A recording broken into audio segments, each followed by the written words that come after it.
And our final speaker to wrap up this Coaching Children event is Sue Wilkinson, Strategic Lead for AfPE. We kicked off the day with the Trust, with Ali Oliver and Joe Collins, and we now finish with Sue Wilkinson from AfPE. Over to you, Sue. Thank you. Thank you. Right, can you all see me at the back? Okay. Now, I'm in two mindsets here. I'm a coach and I'm a teacher. What's the difference? Do you see any different? One side or the other? Oh. Well, that's what I'm going to have a look at today. And it'd be really good if somebody could give me a clicker. Pregnant pause, all those sitting at home, go out and have a cup of tea. Can I have the clicker? Where is it? Thank you. Okay. So this is what I've got to do in 20 minutes. I need you to agree the vision so we can go back and we can talk with teachers and talk with coaches. I need you to actually say what it is that workforce needs. Then we look at the solutions. We don't find the problem, we look at the solutions. And then we look at the needs of all those children and young people. So before we start, could I have the following people at the front? Graham. Martin. James Troman. Sonia, sorry. Right. Now I'm just doing this for no other reason, but as coaches you'll all be kinesthetic learners first, then visual. Okay, they're going to give you a demonstration and we're all going to do it. Those of you at home can't do a health and safety check, so don't do it unless you're reasonably fit. Right, everybody stand up. These people are going to demo for you just to get you going. I would like you all to start by crossing your legs, jumping and crossing those legs. Okay, you got that? They're jumping and crossing. Okay, you follow them now. Everybody start jumping and crossing. You don't have to be in time with them. You just got to keep jumping and crossing. I can't do it because I have a note. I'm about to have 2 knee operations. Okay, the front people, can you now start putting your arms up vertically at the same time of crossing your legs? And you join in. Legs going across, arms going up. Right, take the right arm and tap your head and keep the left arm going. Now rub your stomach anti-clockwise. Now look at each other and tell me you're physically educated. Keep going. Right, we'll do that one more time. That was a practice. One more. Are you ready? On the count of 3. 1, 2, 3. Legs horizontal and across. Okay, arms vertical. Right arm, tap your head. Left arm, rub your stomach. Okay, and sit down. Thank you. Well done. Thank you, group. Now, I did that because Ali Oliver said 17 minutes and you'll have dropped off. I've got a very long drive down the M6. So I just thought those of you... Right. Okay. The vision. We have to look at the whole picture. How many of you have seen this document? Education Select Committee. Just Vicky anymore? The most powerful document to come out for physical education and school sport for a long, long time. Cross-party, cross-government, made a series of recommendations. Last Thursday, Edward Timpson published his response. Go on our website, go on anybody's website, they're all up there. That has given us the most unbelievable power as coaches and teachers. That's the government's commitment. And one of those things talks about, forgive me for reading this to you, we trust head teachers to understand the needs of their pupils and staff and to address them accordingly. We have made clear that the additional funding for primary schools can be used for professional development. There is a fantastic opportunity out there for you all. So, look at the big picture. You've got a national curriculum, new inspection framework, you have a new government commitment. What is it as a profession you actually want? Okay, 2 minutes, you tell me what it is. We've got a ministerial meeting tomorrow and we'll put those forward. You tell me what it is you want as a profession. 2 minutes. What do you want as coaches to change? 2 minutes. Simon, could you give me a hand? Give me a hand.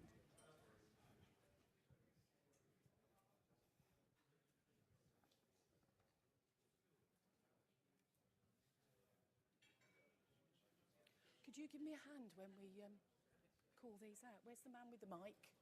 Where's the man with the mic? Where's the man with the mic, Dave? Could you call out their answers, Dave? Could you go? Okay. Would you write them up for us, Si? Right, what is it you want for the profession? What do you want to change for PE and school sport, your coach's contribution? Should we start at this table? Have you got anything you'd like to... What is it you want? Support. Thanks, Jimmy. Anybody else? PE to be given an equal standing in schools at the moment. It's pushed to the back as soon as other subjects, a child falls behind another subject. That is absolutely critical. We are alongside English, Maths, Science and Computing Studies, the only subject compulsory from 5 to 16. Where is that status? What we might be saying to head teachers is it's much easier to make a healthy child literate than one that's, half dead illiterate. So we really need, if they're nice and healthy, they will learn better. You heard that from Joe and Ali this morning. Another one, David? Recognition that there are other organisations that can support teachers. Recognition there's wider support for teachers in school. Move to redress the gender and expertise imbalance, i.e. how do they get more fit, young, sporty males in front of primary school children? Got that? So it's address the gender imbalance. Could we also change the imbalance of more female coaches going into schools as well, please? Come here. Any more? Yes, sorry. Teachers are better trained in physical education. Systemic weakness in ITT. We need to address that. I'll just give you some bad news. On Friday, the National College of School Leadership stripped the bursaries out for PE. No bursaries for PE. Clear expectation for the role of the person delivering the sport in the school. What is the qualification? Qualifications versus role. Standards. Rather than just the government saying so much time allocation to PE in school with like obesity and all other things affecting obesity, an individual approach to that, an assessment of children that need a bit more PE or physical activity. So don't know how to word that. Screening for those who need more? Screening and an individual approach to allocation of time. Last one, Graham. Address the health agenda through PE. Okay, address the health agenda, sorry. Embed sportsmanship values in every child. Embed the values. Quality teaching and learning for all. Quality teaching and all. Okay, I don't think there's anything... Sorry, Wayne, last one. ECG for every child. It's done throughout Europe. ECG for every child. Okay. How different would it be if we were a group of head teachers in here? How different would it be if there were just teachers in here? I don't think there'd be a lot of difference. I'm not so sure about the ECG. I have to work on that going down the M6. Right. What can you offer? Okay. I sat with Sylvia and she was saying, Sonia, sorry, I was sat with Sonia and we were talking about we have good teachers and we have bad teachers. Do we have good teachers, good coaches and bad coaches? We don't know. A bit later on, we're going to go through that with you. But more importantly, how is it sustainable? We've heard a lot today about private providers, not private providers. It doesn't matter who you are, whether we're a teacher or a private provider, it all has to be sustainable. What we would like in the Association for PE is a world-class workforce. What that looks like, we don't know yet, but it hasn't worked in the past. So we've got to now look to the future. The most important thing is they are appropriately qualified. Does that mean qualifications? Does it mean experience? You'll need resources to do the job. There's a massive commitment from here to get the resources, but I would also say the resource is only as good as those people who use it. So it's inextricably linked to the qualifications of the person. All of us need to be on a professional learning journey. You know, not just training, a professional learning journey that continues to evolve. And there's all sorts of routes. What I think is the most exciting time for coaches is the change in role. This commitment, it's in every government document to upskill and work alongside teachers, other professionals working in schools and young leaders. What's the difference? If I'm doing an Ofsted, I don't want to know if it's a coach in front of the class or if it's a teacher. What I want to see is high quality teaching and learning. We've worked very closely with the Tesco Skills coaches. We've coached them up. We have trained them in Ofsted observation, how to feed back to a teacher, which is different to feeding back to a child. What I'd like you to do now in your group is this is the 3 Ofsted criteria.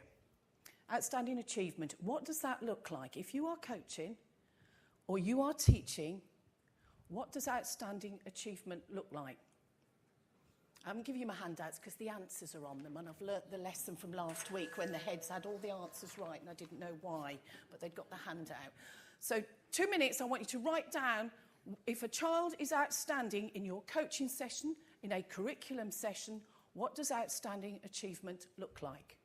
And this is how you would be judged if we were doing an Ofsted inspection of a curriculum or out of hours. What does it look like? Outstanding achievement.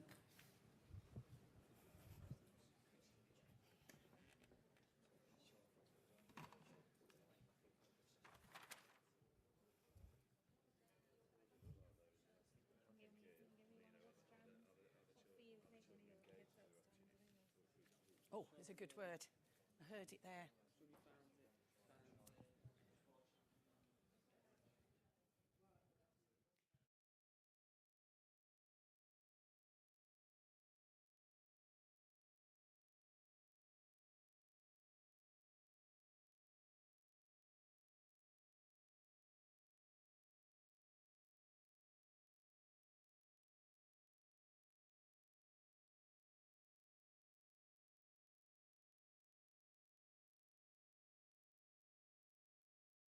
First one that springs to mind.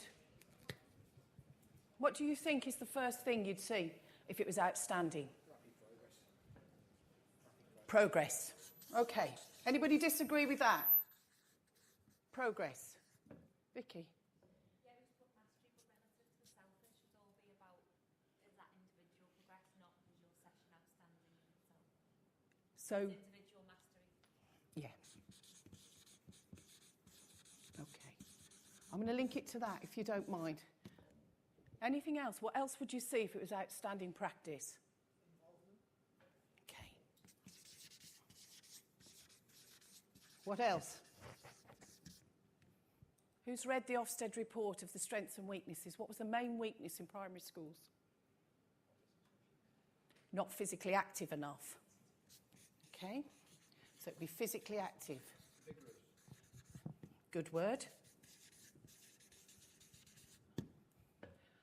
What else would you see? Sorry? Yes. They can't make progress unless they understand the learning process. Okay. Now, when you get to a certain age, and 4 o'clock, you forget where you put the clicker. I think I've just found it. Sorry. Alongside that achievement should be outstanding teaching and coaching. Children cannot achieve. They will achieve something, but not outstanding achievement unless the teaching and coaching is good.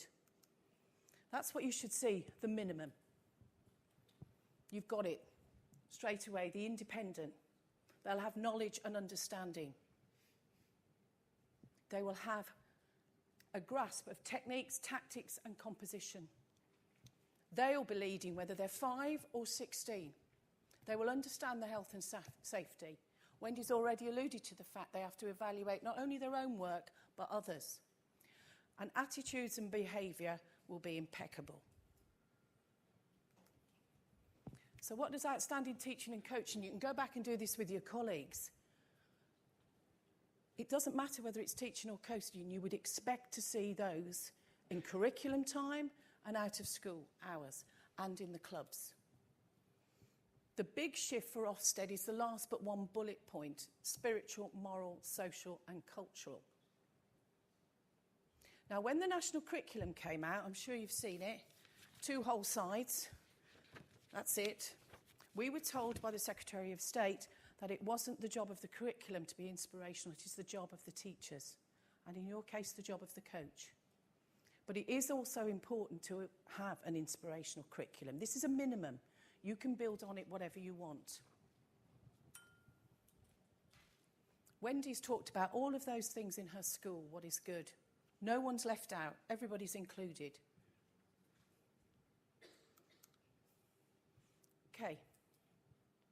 If you're going to do a review of what you do, your practice, whether you're a private provider, an NGB, you're working in school sport partnership, CSPN or a club.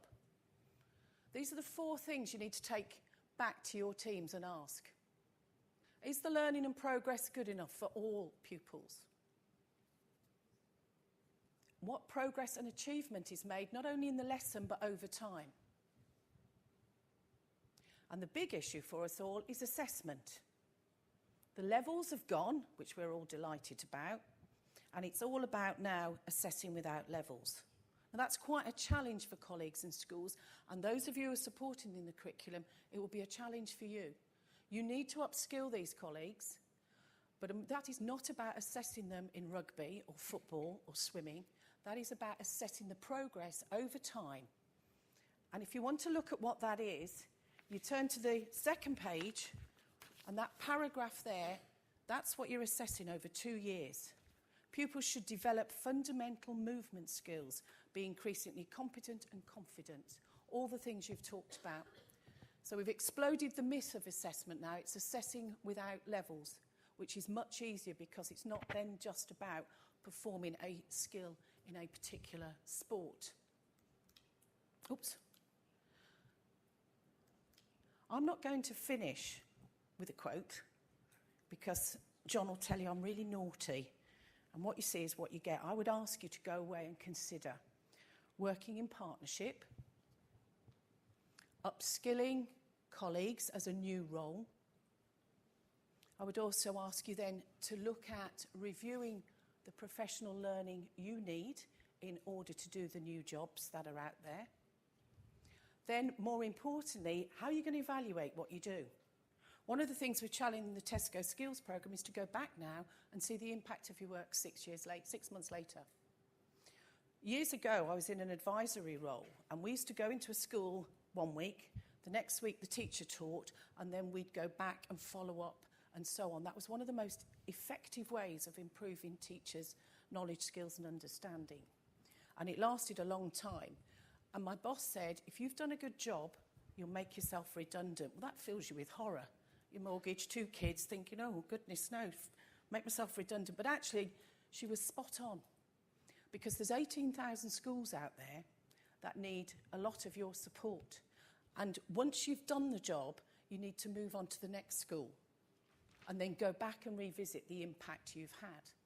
First for Sport are over there, and they've got some fantastic qualifications that you can look at. There's so much out there. The other thing I would say to you with that note quote is don't throw the baby out with the bathwater. You might need to put a bit more bubble bath in, you might need to turn up the temperature, but don't throw out what you're doing already because it will be really good. What we have to do now is look at the whole picture. We've got 2 years. What we want to take back is how can we bring teaching and coaching closer together? To be fair to the government, they've re-professionalised the teaching profession. They've given them back the ownership of assessment. They've given them back the ownership of planning the curriculum. You as a profession now are being re-professionalised. You need to stand up too and look at the challenge in order for us to deliver. We need the best workforce, and it isn't going to be one organisation doing it or one particular type of person. It will be a variety of people. And what we want in AfPE is the best workforce for our young people. Thank you. Any questions? Oh, that was 5 minutes for questions, I was told. Is that right? Thanks, Sue. We've got about 3 minutes for questions, and the first one comes from. Bear with me. My phone has just died. Bear with me. The first one comes from. No, I'll find that while you. Essentially, the question was, how can we do all this improvement when we're simply fighting for time in curriculum to deliver? Actually, I'm not sure I agree with fighting for time now. It's getting better. And I think head teachers realise that the message going out from Sport England, the Youth Sport Trust, Sports Coach UK, sports leaders, everybody is saying the whole school improvement will happen through PE and school sport. Now, any head who chose to ignore that perhaps is not being wise. The heads who are successful are those who are driving the whole agenda through PE and school sport. You've got lots of schools around here. We made a high-quality DVD some 3 or 4 years ago, which was made at a school where Kaz Page was the head, and it's in Moss Side, not the easiest place, and she has turned that school round through PE and school sport. Her expectations of her pupils, of her staff, are phenomenal, but she's invested in her workforce. She has a phenomenal workforce where every teacher is upskilled to teach PE and school sport, and the time's there, John, you know, if people want to have it. 2 hours is not a lot. So it goes back to one of your slides where it's a question of using the time effectively. Yeah. Super. Right. Any more? Thank you so much, Sue. I'm afraid we have no more time for questions. So thanks to Sue. Thank you. Thanks for asking me here. I've got one question. Yeah. Can I ask one question? Right, prize here. Simon will give you a prize at the back. What sport did I coach? And don't say basketball. No, you know, Graham, you can't. What do you think it was? No, you know as well. I'll take my shoes off and give you a clue. I'm 5'1", so it's not basketball. It's not the long jump. Wayne? Yes, spot on. You get the prize, yeah.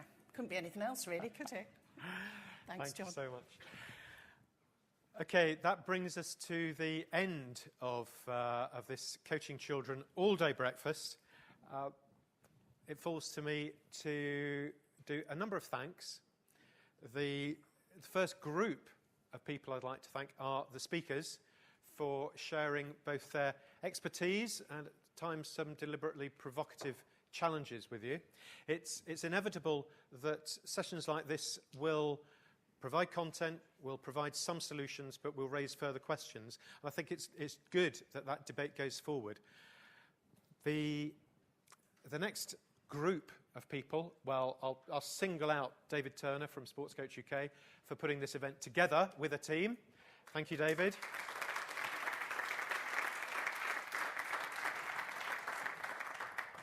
And for those of you watching at home, we couldn't go without a thanks to the brilliant professionalism of our team from Glasgow's in enabling you to see this live. And a reminder that the tape or the bites, lots of bites, will be available for 3 months online, and the presentations will be available from our website as well. I must also thank the range of extras we've had from Yoda to, and particularly Channel 4, for reminding us of just, well, for creating the changing culture and changing perceptions about superhumans. And you, the audience, both the audience here and the audience at home. Of course, the real test of the effectiveness of an event like this is what changes it brings in what you do. So it's a rhetorical question, but I'll leave you with it, is how can you use what you've learnt today and apply that immediately in your work? If you do apply it, then the chances are that when we come back in a year's time, which might not be here at Old Trafford, might be somewhere else, we'll be able to look back on the progress which have been made in changing perceptions, in upskilling. That's a word that's cropped up several times, upskilling both ways, with coaches upskilling teachers and teachers upskilling coaches in that partnership where we can all work better together. Thank you so much. Safe journey home.